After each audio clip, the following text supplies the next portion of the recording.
tal? ¿Cómo están? Un gusto saludarlos, bienvenidos como siempre.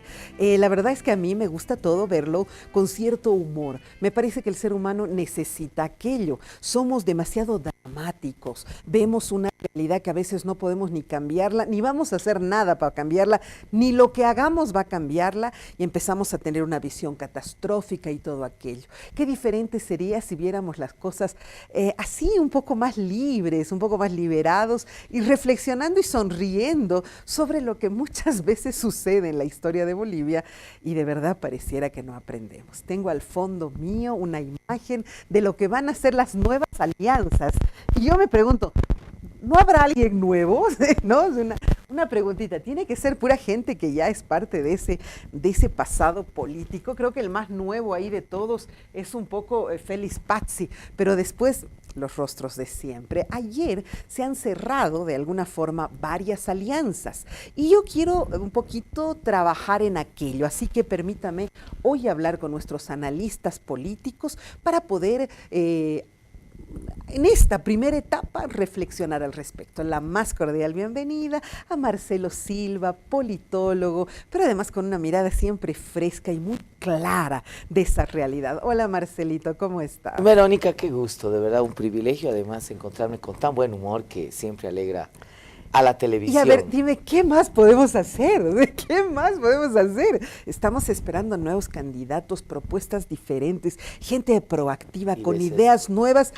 Y oh, sorpresa, todo es lo mismo. Entonces ya, ¿qué puedes hacer? ¿Llorar? ¿Para qué? ¿No es cierto? Reírte. Pero no tanto. Hay elementos que luego los vamos a ver y que creo que son dignos del análisis. ¿Cuál sería en todo caso tu primera impresión sobre el tema? Qué pena por la oposición o por las oposiciones políticas. Van fraccionadas, ¿no? Van fraccionadas. Pero además fraccionadas en una especie de dolor de que el uno tiene lo que el otro no tiene, ¿no? Que eso es lo peor. Ya. A ver, Carlos Mesa indiscutiblemente te va a aportar la imagen. Creo que es el hombre que está mejor posicionado en las encuestas. Creo que de alguna manera es el que menos oxidado está de toditos estos, en el sentido de no haber estado participando en las últimas elecciones de forma activa. Aquí tenemos rostros donde ya se han cansado de recurrentemente, participar. dices tú. Recurrentemente, ¿no? Ya. Creo que es importante, pero el gran problema de Mesa es que tiene entorno, no tiene partido.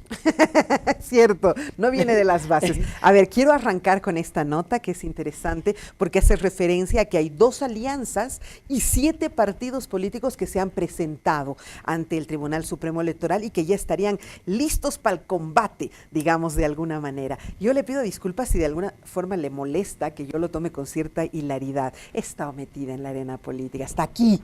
Y la verdad es que es mejor reírse que preocuparse. Vamos a ir con la nota entonces. Adelante, por favor.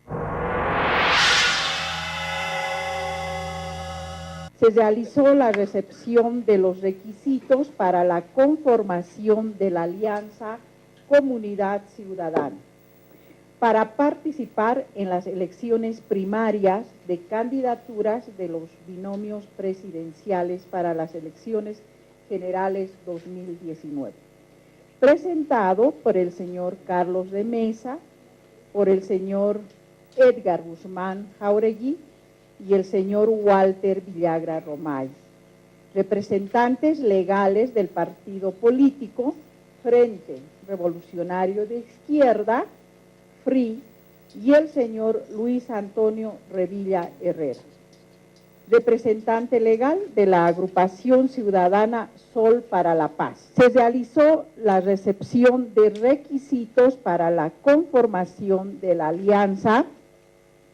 Bolivia dice no, entre paréntesis 21F, para participar de las elecciones primarias de candidaturas de los binomios presidenciales para las elecciones generales del 2019. Carrera, el MAS, el UM, Demócratas, MNR, MTS, FRI, PDC, Frente para la Victoria, PANBOL. Ahora, debemos entender también que aquellos que han conformado alianzas en ámbito nacional se comportan como si fueran una alianza ya no como partidos individuales. UCS también es el único que estaría faltando en mi... Interesante. 2 alianzas, 7 partidos políticos. ¿Cuál sería entonces la impronta que debe tener la sociedad? ¿Qué debemos pensar al respecto? ¿Tenemos posibilidades de tener un abanico de opciones? ¿Cómo lo ves tú? Te decía que lamentable para las oposiciones políticas, porque lo que todos esperaban es de que presenten un frente único. Pero además este fraccionamiento se da en esencias, ¿no? O sea, no doldría mucho si es que de repente te surgiese un candidato por ahí X, y eso sería depurado por el voto útil. Claro. O sea, el ciudadano diría, votar por este es pérdida de tiempo, ¿verdad? Mejor voy a votar por este. esto. Claro. No, esta fracción se hace daño a sí misma. Epa. Te decía, Carlos Mesa tiene la cara, tiene el rostro, tiene la imagen, pero tiene entorno, no tiene partido. Y estos otros 2 señores, Rubén Costas y Samuel Doria Medina, sí tienen partido. Tienen partido. Y tú has hecho política y sabes muy bien que sin estructura política no te va bien. Eso digo yo, o sea, ni siquiera equipo para que salga a las calles, que te acompañen las campañas. Para que te controle Tienes el que voto. tener bases, Tienes que para ponerlos en las mesas. Que estén controlándote el voto, que te hagan campaña, que movilicen recursos. Es decir, es muy importante. Y estos señores vienen casi 20 años intentando, el caso de Rubén Costas tiene 20 años casi el control de la prefectura primero y luego de la gobernación de Santa Cruz. Y Samuel Doria Medina va a ser su 5ª elección, o sea, deben saber algo de la pega, Pero digamos. además, Samuel, con la presencia de Sole en el Alto, que el Alto es una fuerza impresionante. Que, claro, tiene su aparato ahí. Yo no sé si la Sole ha cuajado definitivamente en el Alto, pero tiene aparato, tiene burocracia, tiene funcionarios que van a estar ahí saliendo a marchar, saliendo a hacer esto. Tú lo sabes, o sea, no nos engañemos, ¿verdad? El que tiene aparato es el que logra movilizar, bases, etcétera, etcétera. Bases, ¿no? necesitas bases. Pero además, yo digo, se hacen daño también en el tema de división territorial, porque pareciera que Carlos Mesa te apuesta a un enclave absolutamente andino. Es decir, te apuesta con la alianza hasta Solvó a jugárselas definitivamente por la ciudad de La Paz. Yo no sé el departamento. Ya, espera, no vayas uno por uno, porque yo quiero primero hacer un análisis de la oposición en general. Acá en esta mesa, estos caballeros, y tengo el video, vamos a pedirle por favor a nuestra productora Carla que lo vaya buscando para los siguientes programas. Aquí los he reunido cuando los veía que se estaban moviendo y me parecía interesante porque por lo visto se estaban unificando. Aquí me dijeron, te voy a decir quién, Cacho Herrera, estaba Moscoso de Unidad Nacional, Cacho Herrera de Solvó, ahorita no me acuerdo quién más. Y parafraseaban estos que tengo acá, y me decía, pero no te preocupes, estamos haciendo algo muy novedoso y todos vamos a estar juntos, porque ¿sabes qué? Como decía Einstein, y se daban la vuelta y decía, si buscas resultados distintos, no hagas siempre lo mismo. Yo decía, caramba, qué bien, ¿de verdad? Sí, porque además los verdaderos líderes, allá otro de Nelson Mandela, que también tomaron como referencia, sí, porque además los verdaderos líderes deben estar dispuestos a sacrificar todo por la libertad de tu pueblo. Te lo juro, casi me la creo. O sea, ¿sí? Oh, pero qué bien, ¿todos están yendo juntos? Sí, no es cierto. Acá tengo yo, justamente en la nota número 5, la información que dio Óscar Ortiz indicando que Mesa quería que todo gire en su entorno. Así que vamos con la nota.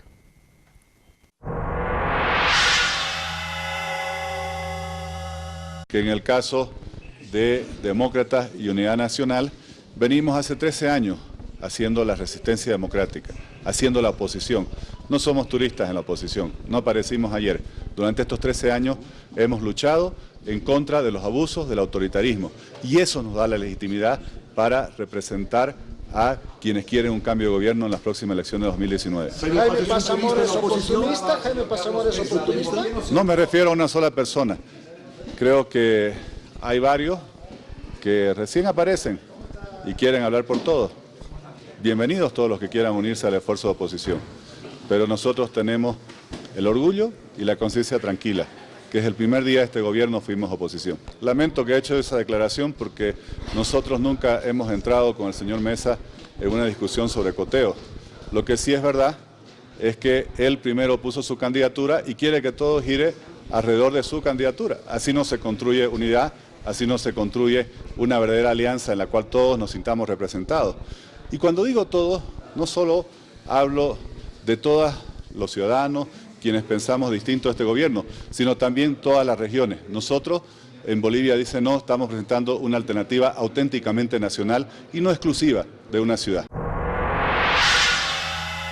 El analista que me faltaba, pero estábamos nosotros debatiendo un poco con Marcelo Silva, pero ya está acá en nuestra mesa Andrés Torres. Es difícil llegar al estadio una hora que hay todos estos arreglos. Yo lo sé. Hola, Andresito querido, ¿cómo estás? Hola, Verónica, mil disculpas por el atraso. Es un placer estar en tu programa otra vez. Bueno, como yo decía, en la anterior vez, hace poco, cuando los veía moviéndose a los de la oposición, me dijeron que se estaban uniendo a todos.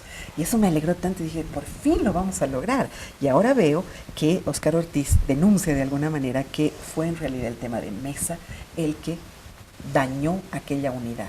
O sea, los personalismos, los egos han seguido primando en esta nueva conformación de alianzas o de una nueva postura. ¿Qué opinas tú? Yo creo que es parte de la cultura política latinoamericana, que no hay una sorpresa. Los egos y las mezquindades individuales son parte de las negociaciones políticas en todas partes del mundo. Y cada quien se ve en su verdadera estatura y en su verdadera dimensión en los momentos justamente más críticos donde se tienen que tomar decisiones. Es una sumatoria de estas cosas. Óscar Ortiz demuestra que no tiene ninguna diferencia a la cultura política tradicional boliviana en las declaraciones que tiene. Y podríamos poner esa declaración hace 10 años, hace 15 o hace 20 años. Y era lo mismo. Y tendrías exactamente las mismas palabras, el mismo contexto, no existe ninguna diferencia. Entonces, lo que estamos viendo es más bien, yo siempre decía, es la última elección del siglo XX. Es decir, los actores políticos que han crecido en la cultura política del siglo XX, que entienden la cultura política del siglo XX, que ejercen la política del siglo XX, que es la política tradicional latinoamericana. Sí, pero por favor, estamos en el ya primer cuarto del siglo XXI. ¿Qué ha pasado? Los cambios de siglo tienen esas características. O sea, no tenemos ningún actor que haya nacido en el siglo XXI o que por lo menos haya crecido o se haya desarrollado en el siglo XXI de forma adulta. Entonces, los actores no puedes pretender contratar a un carpintero y que te haga un diseño industrial, ¿no es cierto? O que te haga un memorial, porque es carpintero. Claro, entonces, los carpinteros hacen mesas, sillas y trabajan con madera. Claro. Los políticos no tienen ninguna diferencia en la declaración que acabamos de escuchar con una declaración típica del MAS o de cualquier persona. Ahora, yo veo esto y digo, caramba, todos nos sentimos absolutamente presidenciables, ¿no? Menos las mujeres, por lo visto. Pero empezaremos ya a personalizar, por favor, porque me interesa ver alianza por alianza o partido por partido. Vamos con la alianza, la nueva alianza, al que ya estabas haciendo referencia tú, que ayer mismo se ha hecho y bajo el nombre de... tengo aquí, Bolivia dijo no. Esta es la alianza que han hecho Rubén y Samuel. Tengo la nota 1, vamos a verla y luego empezamos a hablar de ellos.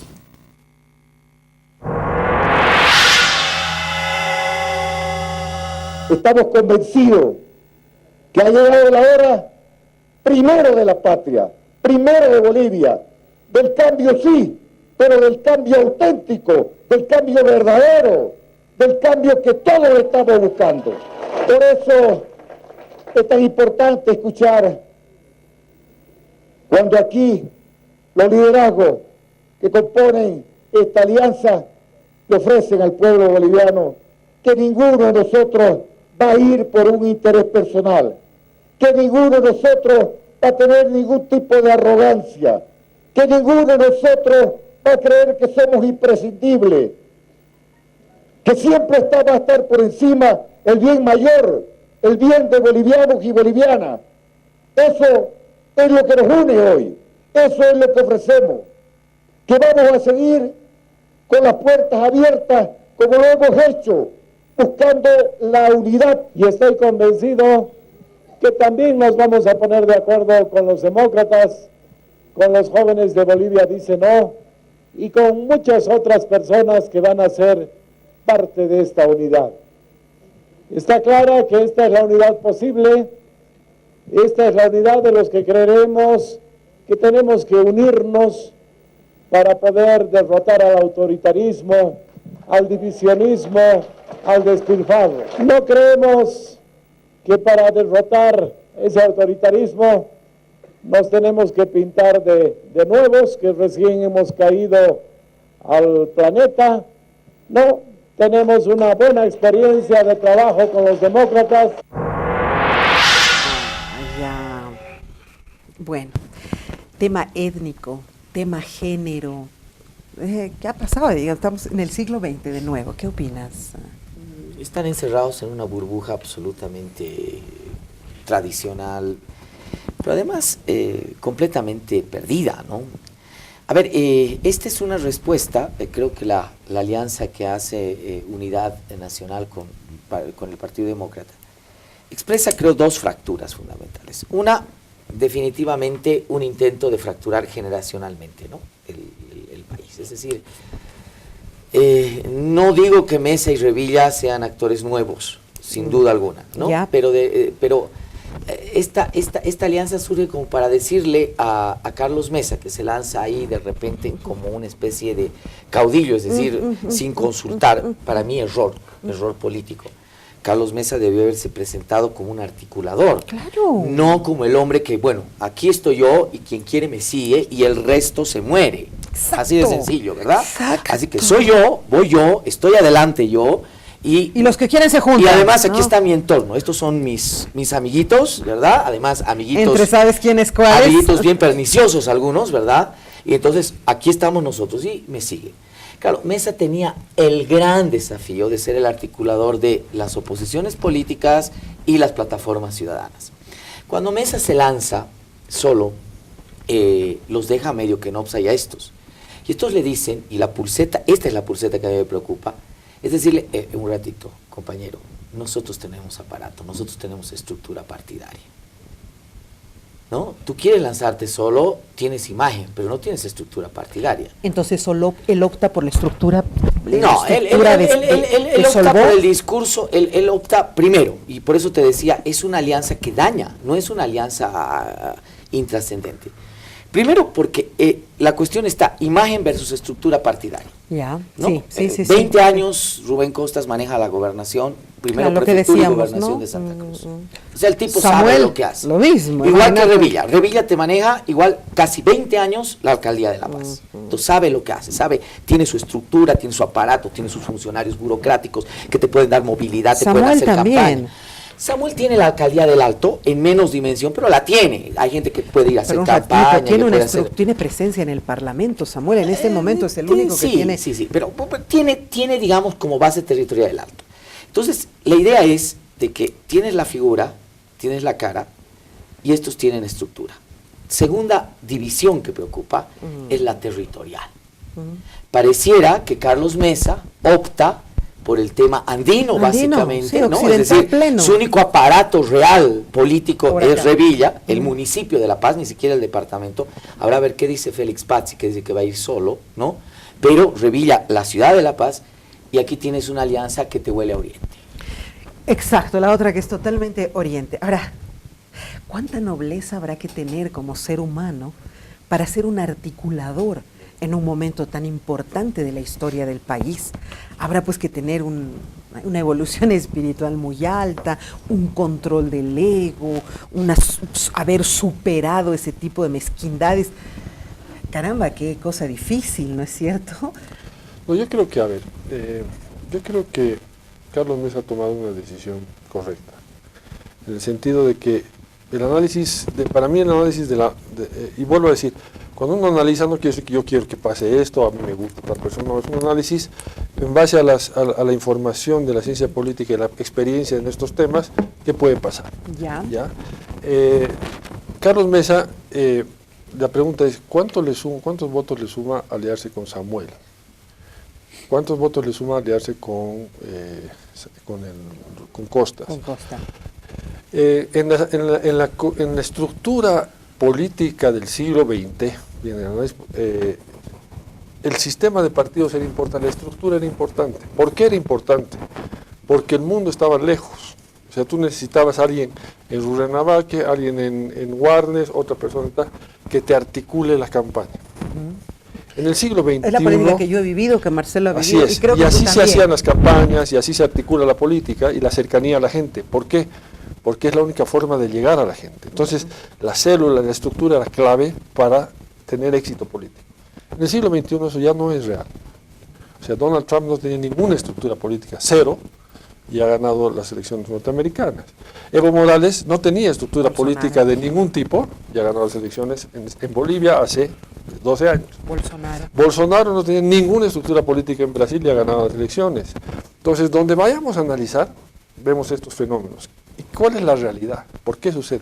Porque Obama no tenía ningún, llega directamente a la gente por las redes sociales. O sea, la política ya no se hace mediante una estructura, mediante las células, mediante el jefe departamental del partido, mientras el otro. Y esa negociación es una concepción arcaica de la gestión política. Oye, pero Bolivia no es Estados Unidos. El más profundo yungas que ves ahí, donde ya no llegan ni las abejas, o sea, no tiene llegada al internet ni esa es una hipótesis. Más bien, la realidad es que más del 70% de los bolivianos hoy día está conectado a internet y tiene conexión. El informe del año 2001 del PNUD era sobre las tecnologías, del 2003, perdón, las tecnologías de la información, y ya te decía que el 60% en esa época estaba entrando a la era de la información y el conocimiento. Entonces, hoy día, Bolivia es como Brasil, y Brasil o como cualquier otro del mundo. Creo que eso ha hecho el Tupac. No hay nadie que tenga un tenga un celular y se comunique. Entonces, bueno, no voy a decir no hay nadie, sino hay una gran mayoría de la sociedad y la cercanía está por ahí. Ese es un factor. El otro es, en el espectro político hay un 30% que es de Evo Morales. O sea, que le diga lo que le diga, va a votar por Evo Morales. Y hay un 30% que es anti-Evo Morales. Le digas lo que le dice. No va a votar, va a votar con cualquier que no sea Evo Morales. Y hay un 40% de esa sociedad boliviana que es volátil y es muy frágil, una cosita la hace cambiar de opinión. Por ejemplo, la reelección dijo, habré votado por ti, Evo, pero en este tema no me estás respetando la Constitución, no estás respetando lo que has dicho, no te apoyo. Y le dijo no. Y la mayoría de ese país ganó, le dijo no a Evo, el 40 más el 30, ¿no? Del 40, la mayoría de ese 40 más el 30. En elecciones anteriores decía, mira, a mí los tradicionales no me convencen, prefiero a un Evo Morales que es más cercano a la gente, a mí. Y de ese 40, la mayoría, más el 30 duro de Evo Morales, le ganó las elecciones al otro duro. Esa es la realidad de política de Bolivia. Ahora, cualquier cosa que genera desconfianza mueve a ese 40%. No es un 40% leal, no es un 40% seguro, es un 40% pensante. Sí, pero también infinitamente dividido con esta opción que va a haber. A eso me voy. Anterior elección de este 30% duro, Samuel, de este 30% duro, este 30% deja de ser duro porque se tiene que dividir entre las alianzas que se están planteando. Exactamente. Y en el 30% duro de Evo Morales se tiene que dividir solamente entre él y algunos que no les gusta, que les puede gustar más Félix Párez, por ejemplo. Que eso es la parte radical. Entonces, ese es el escenario político que estamos viendo. La pregunta es, Carlos Mesa pierde votos no aliándose con la oposición cuando su objetivo central es seducir este 40% del medio. Eso vamos a verlo en la próxima media hora, vamos a analizarlo un poquito. De todas maneras, acá tenemos todas las opciones. No se lo ve muy bien, acá está Jaime Pazamora, que también ha decidido participar en estas elecciones, lo cual nos ha sorprendido infinitamente, ni grata ni... Y también Víctor Hugo Cárdenas, que por UCS ha decidido acompañar a esa fórmula, o sea, utilizar más bien ese partido político y... Yo ayer lo escuchaba a Johnny que le hacían una entrevista y calladito te ves más bonito. Déjeme hacer una pausa, enseguida regresamos.